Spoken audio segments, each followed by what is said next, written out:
अस्सलाम वालेकुम दोस्तों। उम्मीद करता हूँ आप लोग खैरियत से होंगे। मैं हूँ आपका दोस्त अबू हुज़ैफ़ा। आज जो टॉपिक हम डिस्कस करने वाले हैं वो है हमारे पास स्पेस प्रोग्राम ऑफ पाकिस्तान, कि पाकिस्तान का जो स्पेस प्रोग्राम है वो कहाँ पर है आखिर। वजह क्या है इस टॉपिक को डिस्कस करने की? जी हाँ, तो वजह यह है कि रिसेंटली क्या हुआ है कि इंडिया ने अपना एक चंद्रयान 3 के नाम से मिशन लॉन्च किया, जिसमें वो क्या करेगा, south pole of the moon को डिस्कवर करने की कोशिश करेगा। दुनिया में ये पहली बार होगा कि कोई country south pole of the moon को डिस्कवर करे, तो ये किसी भी कंट्री के लिए बड़े एजाज़ की बात है।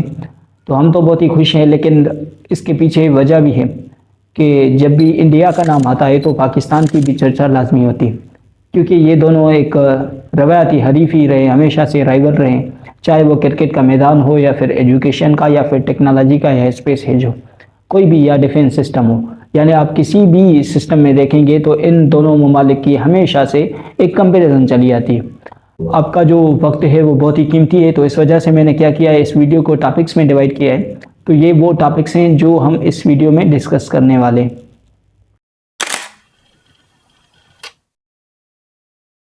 चैप्टर नंबर 1 जो है हमारे पास, इसमें आप देखेंगे कि आखिर दुनिया में स्पेस का वजूद कैसे आया है, यानी कब जो हमारे पास इंसान है या ह्यूमन वो कब से स्पेस में जाना शुरू हुई।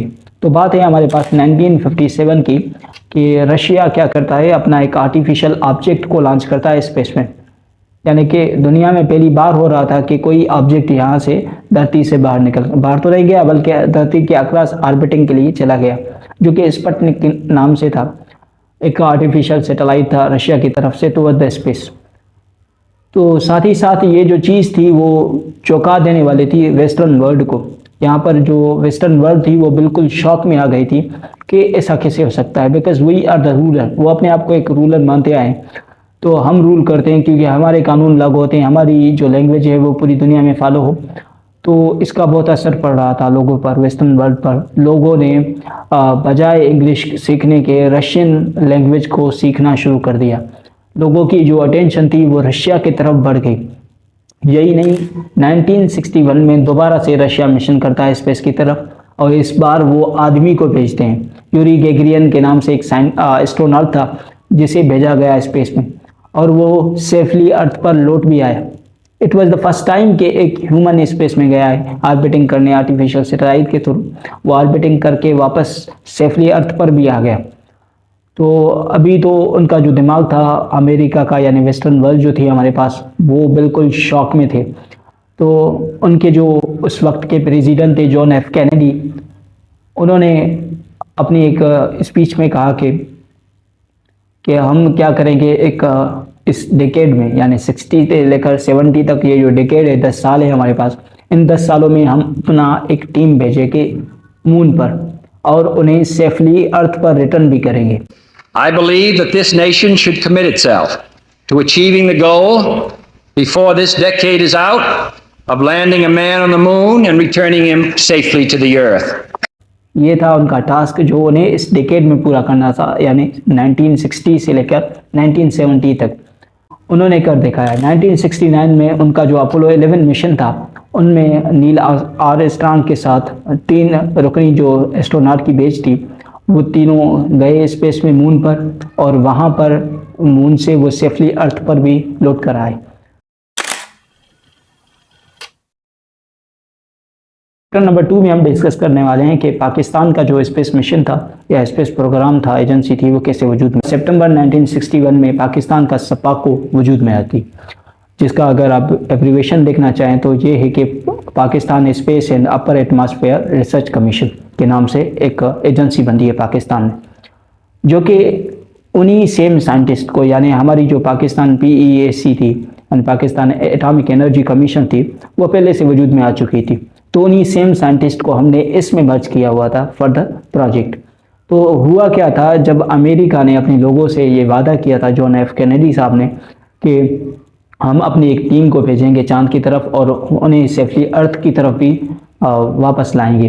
तो इस मिशन के लिए उन्हें चाहिए थी डेटा इंडियन ओशन के करीब। तो जितने भी ममालिक इंडियन ओशन के करीब है सबको दावत दी गई, और पाकिस्तान भी था उस दावत में, उस अनऑफिशियल मीटिंग में। तो यहाँ पर जो हमारे प्रेसिडेंट थे जनरल अयूब खान, वो अपने scientific adviser doctor Abdul Salam के साथ इस मीटिंग में गए थे। तो वहाँ पर उन्हें एक ऑफ़र दी गई, आपको जितनी भी टेक्नोलॉजी चाहिए होगी, जितने भी रिसर्च चाहिए होगी, जितनी भी स्टडी चाहिए होगी, वो हम लोग आपको प्रोवाइड करें।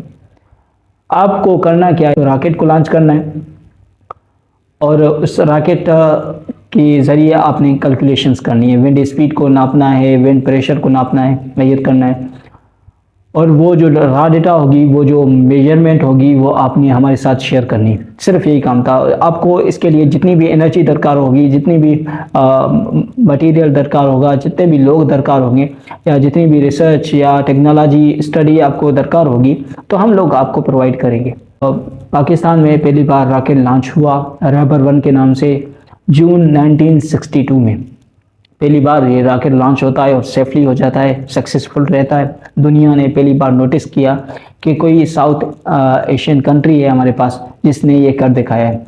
जापान और इसराइल के बाद हम वो तीसरे मुल्क बन चुके थे, वो तीसरी कंट्री बन चुकी थी जिसने ये रॉकेट लॉन्च किया था।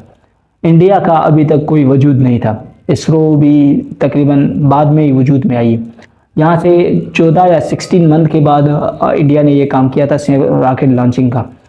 तो हम उनसे तकरीबन 1.5 साल यानी 1 साल तो पहले थे, हम उनसे आगे थे। वो अपना पहला मिशन किया और वो जो रॉ डेटा थी हमारे पास, वो जो डिफरेंट कैलकुलेशंस हमने की थी, वो हमने नासा के साथ यानी नेशनल एरोनॉटिक्स स्पेस एजेंसी जो अमेरिका की कंपनी है, उनके साथ हमने शेयर किया। तो हमारा वो जो मीटिंग थी, हमारी वो जो कोलैबोरेशन थी, वो एक ज़बरदस्त रही।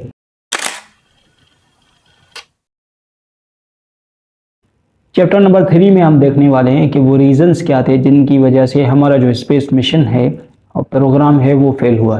तो सबसे पहले आप सबको पता होगा कि पॉलिटिकल इनस्टेबिलिटी जो हमारे पास है, यानी पाकिस्तान में अगर देखा जाए कि कोई भी ऐसा प्राइम मिनिस्टर नहीं गुजरा जिसने अपनी 5 साल मुद्दत को कंप्लीट किया। तो किसी आदमी को आप अपनी वो मुद्दत कंप्लीट, वो जो पीरियड मिलता है उसे कंप्लीट नहीं करने देंगे, तो वो कैसे स्पेस मिशन को आगे लेके जाएगा या फिर ऐसे कामों के लिए वो आगे कदम बढ़ाता जाएगा। ये एक बहुत बड़ी वजह थी। ठीक है, यानी हमारे पास कोई आदमी ऐसा होता है जिसका इन चीज़ों की तरफ, साइंस की तरफ या फिर स्टडी की तरफ ज़्यादा रुझान होता है, तो वो लोग इन्हें सपोर्ट करेंगे, और वो लोग जो इन चीज़ों के खिलाफ होते हैं तो वो लोग इन्हें रिजेक्ट करेंगे। तो ये एक बहुत बड़ी वजह थी इस स्पेस मिशन को आगे एक वो सपोर्टिंग हैंड देने के लिए। तो हमारी जो वो सपोर्टिंग हैंड था वो पीछे से रिमूव हो गया। और दूसरी सबसे बड़ी वजह थी हमारी diversion towards the defence system. यानी हमारे पास 1971 की वार हुई, 1965 की वार हुई, तो इन वार के नतीजे में क्या हुआ कि हमारी जो डाइवर्जन थी टूवर्ड्स द स्पेस मिशन को छोड़कर हमारी टूवर्ड्स द डिफेंस सिस्टम की तरफ चली गई। ज़्यादा हमें यही बेहतर लगा कि हम लोग एक न्यूक्लियर पावर को जनरेट करें और अपने आप को एक न्यूक्लियर स्टेट रिकॉग्नाइज कराएं पूरी दुनिया। हमारी वो जो पूरी की पूरी अटेंशन थी वो हमने डाइवर्ट कर दी टुवर्ड्स द डिफेंस सिस्टम। हमने न्यूक्लियर पावर को जनरेट करने के लिए पर ज़्यादा ध्यान दिया क्योंकि वक्त का तकाजा भी यही था। उसके बाद अगर सबसे बड़ी वजह देखें हम लोग तो फंड्स की कमी थी। पहले तो अमेरिका या फिर डिफरेंट कंट्रीज़ वो अपने मतलब के हिसाब से हमें फंडिंग दे रहे थे, लेकिन हमें वो मुकम्मल फंडिंग नहीं मिल रही थी, वो रिसोर्सेज नहीं मिल रहे थे जिसकी वजह से हम अपनी स्पेस प्रोग्राम को आगे बढ़ा सकें। तो हमें वो पर्टिकुलर फंडिंग नहीं मिली, उतने पैसे नहीं मिले, तो इस वजह से वो जो हमारा स्पेस मिशन था वो आगे बढ़ नहीं सका। और चौथी जो सबसे बड़ी वजह है वो वजह है हमारे काबिल दिमाग यहाँ से ट्रेवल होना शुरू हो गए, क्योंकि यहाँ पर साइंटिस्ट ने देखा कि हम यहाँ पर जो साइंटिस्ट का हाल था प्रीवियस ईयर्स में, हमने साइंटिस्ट का जो हाल किया हुआ था, उन हालात को देखते हुए यहाँ से जो काबिल दिमाग थे, वो जो काबिल जहन थे, वो यहाँ से ट्रेवल करना शुरू हो गए, क्योंकि उन्होंने बेहतर समझा कि हमें यहाँ पर वो जो शान व शौकत है, वो इज़्ज़त व एहतराम, मकाम व मर्तबा नहीं मिल सकता। तो इन्होंने अपने जो काबिल दिमाग थी, अपनी जो काबिलियत थी, वो किसी और ममालिक के लिए सुपर्द कर दी।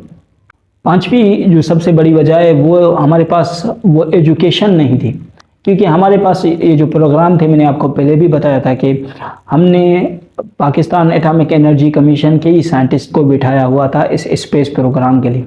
तो उन्हीं लोगों ने इस मिशन को लॉन्च किया था, इस रॉकेटरी मिशन, जो रॉकेट मिशन था रेबर के नाम से, वो जो रेबर सीरीज थी। तो यही साइंटिस्ट हमने न्यूक्लियर पावर से उठाकर उन्हें यहाँ पर इस काम के लिए बिठाया था, तो उन्होंने कर दिखाया।